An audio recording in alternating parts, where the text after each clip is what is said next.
Oh, yay, oh, yay, oh, yay. The Honorable Court of Appeals of Tennessee is now in session. God save the United States of America, the state of Tennessee, and this honorable court. Thank you, Mr. Hibner and General McCarter and Mr. Roberts. We are pleased to have you with us today. Judge McClarity, Judge McBrayer, and I are pleased to be your panel and to hear your arguments. As you may understand already, we will be conducting the arguments today in the same manner as if all of us were together in the Supreme Court room. Each of you will have 15 minutes to argue. Mr. Roberts, I believe you've already reserved some of your 15 for rebuttal, and yes, sir. We're pleased to do that. Unless there's some announcements, we will ask Mr. Hibner to call your case. Tennessee Department of Environment and Conservation versus Thomas Marlin Roberts et al. Good morning, Your Honors. My name is Stephen Roberts, and I represent the appellants Thomas Marlin Roberts and Angela Roberts. And I respectfully reserve 3 minutes for rebuttal. And may I proceed? Yes, please. All right. Just a brief procedural history on this matter because it gets a little complicated. We had an amended cost recovery action and order and assessment by the Tennessee Department of Environment and Conservation, and we'll refer to them as TDAC. The Roberts appealed the initial assessment to an administrative law judge who was sitting alone. And the judge ruled, and then that decision, the initial order, was appealed to the board, who was sitting with a separate ALJ.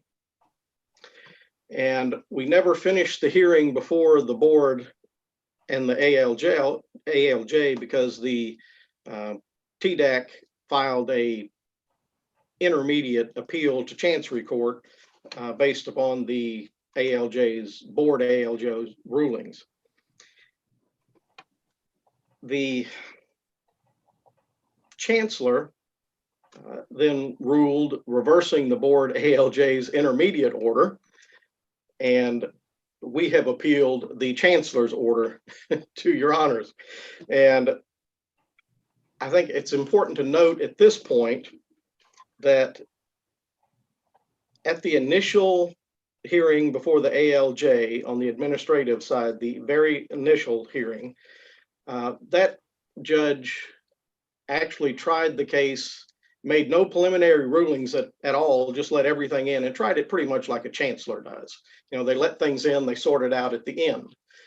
When we went to the board, that's a little different because you have a separate trier of fact.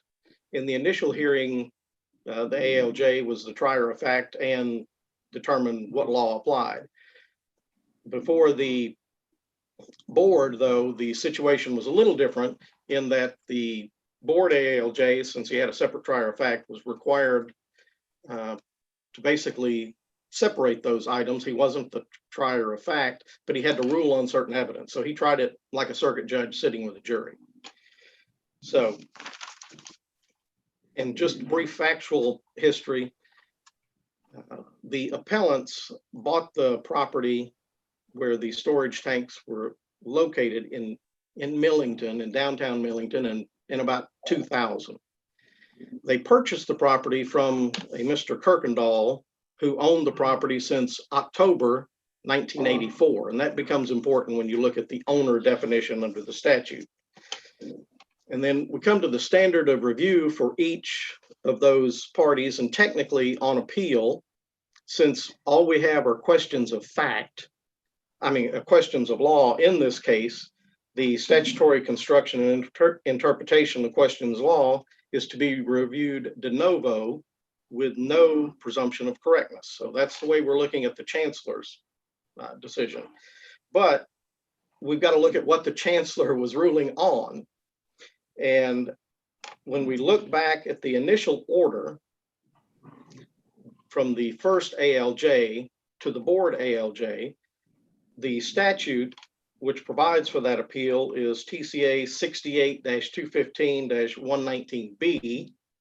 And it says the appeal to the board shall be de novo, limited to the record, with no presumption of correctness. And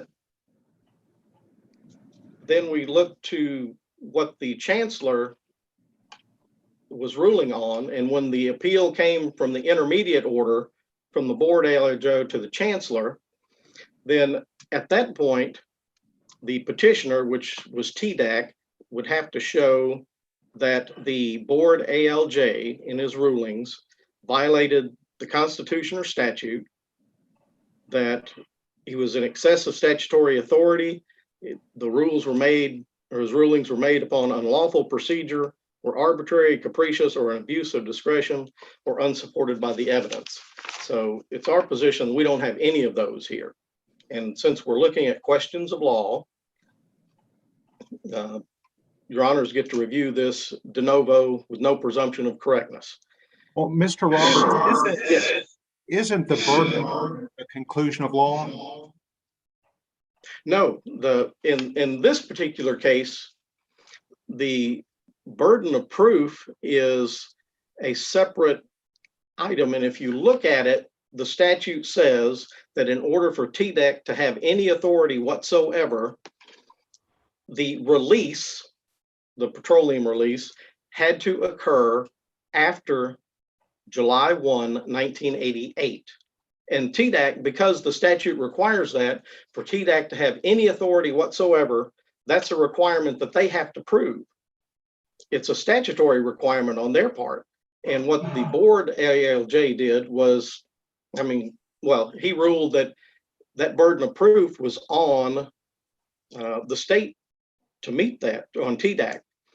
And again, we're looking at an appeal, a de novo appeal from the administrative law judge, the initial administrative law judge, to the board. And so we've got a whole new action, in essence, where we start from the beginning, we start all over. The only thing that we have from the initial hearing is the record. That's what we have to use.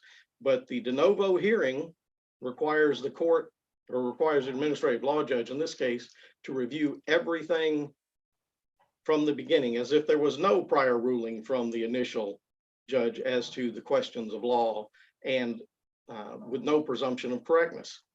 So once we do that, we're back to where we were. And the duties of the ALJ is what we're getting at.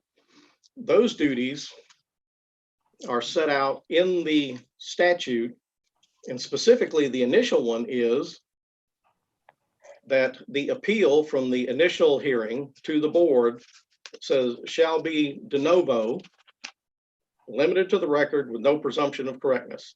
So we don't have any binding authority or any binding rulings on the board ALJ. He's got to look at this thing as it comes to the board completely fresh and anew. The only thing he's bound by is the record, which has already been provided. TDAC wants to assert that there's a distinction between the roles of the ALJ at the initial hearing and before the board. It's our position there is not. There is nothing in the statute, no case law anywhere that says that those duties are different. And when you look at the duties— Mr. Roberts, isn't the board the finder of fact at the board hearing versus at the initial ALJ hearing? There is no one other than the ALJ, and thus the ALJ has to be the finder of fact in the initial hearing. In the initial hearing, that is correct.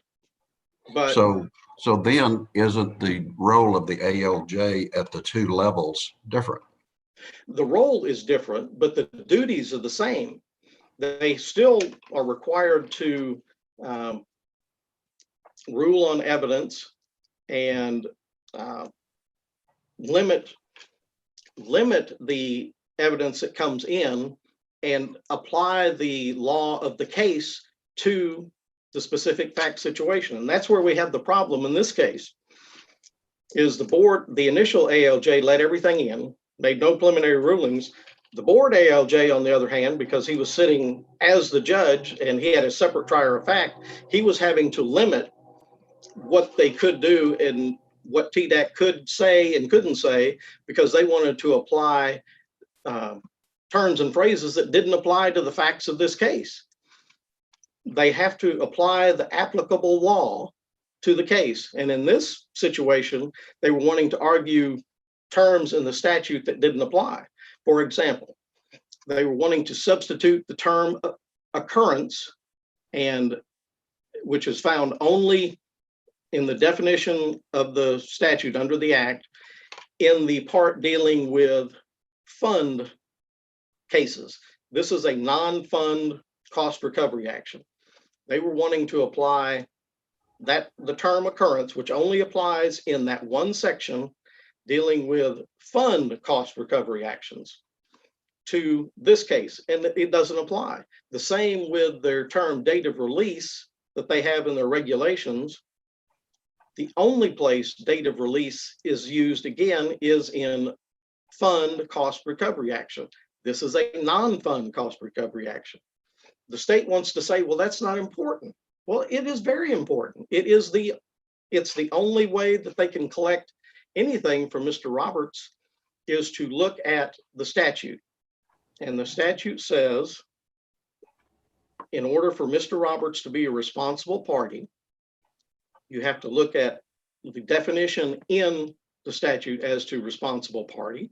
And that statute provides that it is the owner operator of a petroleum site. The state or TDAC wants to assert, well, we can change that. That's really not what it means. We want to say he's a petroleum site owner, which is not defined in the statute. But the term operator, owner, and petroleum site is defined in the statute. And when you look at those words and phrases, they are not the same.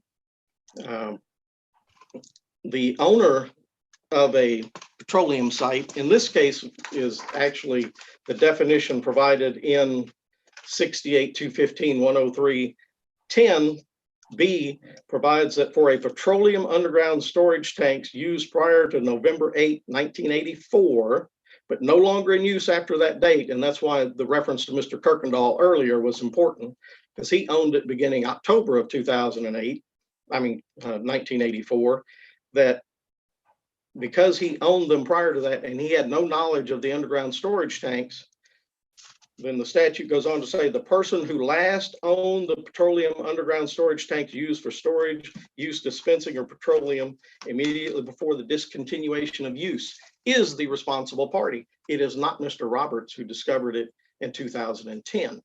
And again, that goes to our discovery issues on their terms of use that they were wanting, but I see I'm out of time, so. Thank you, Mr. Roberts. We'll hear from you on rebuttal, General McCarter. Good morning, Your Honors. Elizabeth McCarter with the Tennessee Attorney General's Office for the Department of Environment and Conservation. There's no need for the court to address the merits of this case, this UAPA case today, or to delve into the intricacies of underground storage tanks. This is an interlocutory appeal that presents a strictly procedural question. The department sought judicial review of a preliminary procedural order by an administrative judge that has the undesirable effects of undermining the department's legal representation in a final review hearing, supplanting the regulatory board's role as adjudicator, and almost certainly securing a particular substantive outcome. There are really two narrow questions, we feel, for the court that frame this dispute. One is, can a second intermediary administrative judge prevent one party in a contested case review hearing from raising a full and competent defense of the decision below by the first administrative judge? The second question is whether that same second administrative judge can substitute his own judgment on the substantive law for that of the regulatory board, which is statutorily authorized to decide the case by rendering its own findings of fact and conclusions of law. The answers to both those questions can only be resorted to through textual canons of statutory interpretation. That's what this appeal comes down to, Your Honors. With respect to my adversary counsel, the respondents are presenting a rather forced construction of the UAPA that relies almost primarily on one provision of that act. And that construction is at odds with the legislative intent of both the UAPA and the appeal provisions under the Underground Storage Tank Act in Section 119B, which Mr. Roberts referred to. There absolutely is a clear legal and procedural distinction between a contested case evidentiary hearing and a contested case review hearing. And by corollary, there's a clear difference in the role to be played by an administrative judge presiding over one or the other of those proceedings. But Your Honors, this is particularly so in the context of environmental cases. And the reason I say that is that almost all of the environmental statutes had their appeal provisions amended in 2013 through Public Chapter 181. And if you look closely at the appeal provision of the Underground Storage Tank Act, subsection 119B, it's very clear that the first contested case proceeding, which is an evidentiary proceeding with witnesses and exhibits, is held before an administrative judge sitting alone. But if you parse 119B further, you see that the initial order that's rendered by that administrative judge sitting alone can only be appealed to the board. 119B makes it very clear that the board is responsible. The board is the adjudicator, not the second administrative judge that sits with the board. It is the board that affords the parties the opportunity to submit briefs and present oral argument. It is the board that shall render a final order. So the respondents— General, Yes. if we accept that, what is the role of the ALJ at the contested case hearing? At the review hearing, Yes. the role is to assist the board, particularly with procedural questions and also with questions of law. He can advise the board, but he cannot replace the board and substitute his judgment on the merits of the case for the board. The respondents— What about the relevance of the evidence? Who decides what evidence is competent to be considered? Well, that's really decided by the board, Your Honor. The administrative judge can advise them on what he or she may think in that regard, but the evidence has to be reviewed de novo. Mr. Roberts is absolutely correct. It's a de novo proceeding, but the evidence has to be reviewed by the board. And the board does that because many of the members of these environmental boards have technical experience and knowledge specific to these arcane issues of underground storage tank law. They're the ones that promulgated the rules that are actually pivotal in construing much of the issues in this case. So they have knowledge of these issues, and they are not, as the board ALJ referred to them, they're not merely a bunch of lay people. If I may then, to split some hairs, the role of the ALJ at the review hearing is not the same as the role of a trial judge in a jury trial, where the trial judge will decide what evidence is competent or relevant, what are the issues of law, and the jury determines the facts. So you're saying these are very different. I'm saying, yes, I agree with that, Your Honor. We are saying that. Okay. Yes, the board is given much more deference exactly because many of its members have this experience and technical competence. And the respondents and the board ALJ are relying, I think, mistakenly almost entirely on 4-5-301 of the UAPA. But I think that provision really cannot be construed in a vacuum. You have to interpret it together with, for instance, Section 314 of the UAPA, which concerns the issuance of final orders. 314 specifically recognizes that agency members, meaning the board members, have that experience and technical competence that they use in the evaluation of evidence for a final order. That's in the provisions of 314.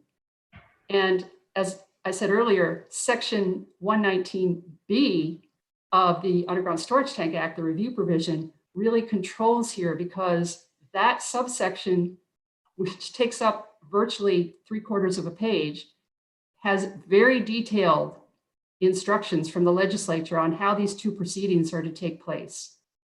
And that provision really controls here. In fact, Which provision are you referring to? I'm sorry, Your Honor, 119B of the Underground Storage Tank Act, 68-215, 119B. Thank you. The compiler's notes, if you look under Section 119B in the code, the compiler's notes specifically refer to the Public Acts of 2013, Chapter 181, and they reflect that both the UAPA and this provision in the Underground Storage Tank Act are to be complied with. But if they're in conflict, 119B controls. So really, Your Honors, we can't underscore enough the distinction between these two roles, between a contested case evidentiary hearing and a contested case review hearing. At the contested case review hearing, what's really of paramount importance is this principle of party presentation. That's where the department has been harmed. They have been put in a legal straitjacket, and they have been limited in the arguments they can actually make to the board, in complete contravention of all the principles of adversarial conduct that we normally operate under. So that's the major harm that's occurred here. But the board administrative judge has also abused his discretion in substituting his judgment on the law for that of the board, and not allowing the board to reach conclusions of its own that it really needs to do. Your Honors, this is not a complex case. The issue is pretty straightforward, and this procedural order has the potential to wreak havoc on the administrative review process, not just in this case, but in all the others that are coming behind it. And in fact, some that already have followed down the same interpretive path on this procedural issue. So we ask the court to affirm the judgment of the trial judge. Thank you. All right, thank you, General. Mr. Roberts, your rebuttal. Yes, Your Honor. I think we've got a couple issues fairly quickly. Accepting the Attorney General's argument, then Section 68-215, 119B has no meaning. Because if we're going to do a de novo review hearing, what are we retrying?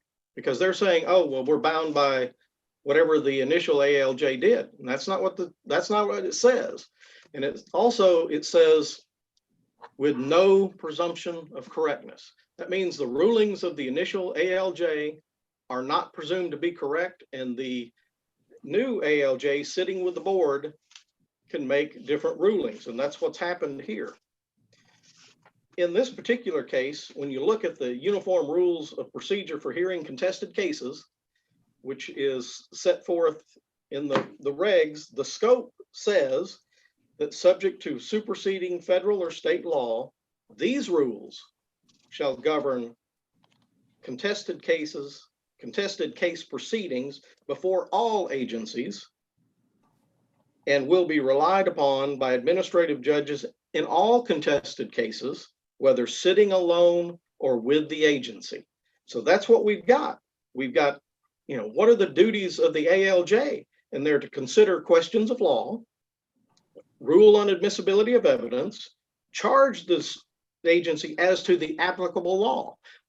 The board doesn't get to decide what law applies. That's what the judge is there for. He's to tell them that this law applies. This is the law of the case. So you've got to apply this law. That would be like me arguing in a traffic accident case where there's a red light and somebody went through a green light. Well, the state would come say, well, if there was a stop sign there, you would have a duty to stop and yield. Well, there's no stop sign there. And that's what they're trying to do in this case. They want to apply terms that don't apply. And the board ALJ said, you can't do that. All that does is confuse the finder of fact. And in order for the finder of fact to make a proper conclusion of law, it has to have the proper law to make that conclusion. And what the state is attempting to do is say, well, we don't want to do that. We want to argue what we want to argue.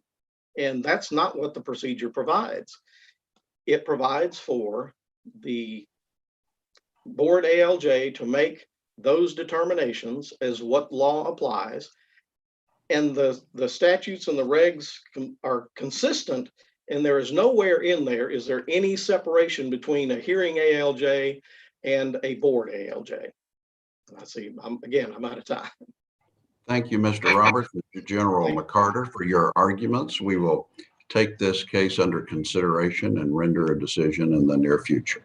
That concludes this case, Mr. Hibner.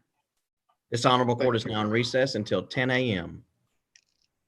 Thank you.